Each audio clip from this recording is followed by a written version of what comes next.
আপোনালোকৰ বাৰু হাইডেঞ্জিয়া ফুলিছেনে? মোৰ দুই এজোপা ফুলিছে। পিংক কালাৰটো আগতীয়াকৈ ফুলে।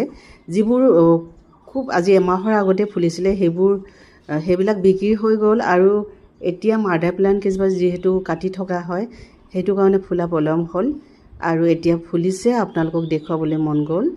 আশা কৰিছোঁ আপোনালোকৰ নিশ্চয় ফুলিছে। এইখিনি বগা আৰু নীলা ভেৰাইটি আছে। পলমকৈ ফুলিব নেকি ভাবিছোঁ, পলমকৈ হয়তো ফুলিব। নীলা ভেৰাইটিটো অলপ পলমকৈ ফুলে আৰু গ্লক্সিনিয়া এতিয়া খুব সুন্দৰ ধুনীয়া ভৰপক ফুলিছে, খুব ধুনীয়াকৈ ফুলিছে। ডাবল আৰু ছিংগুল দুয়োটাই আছে। আৰু এয়া হৈছে হাৰ্ট শ্বেপ ফাইকাছ।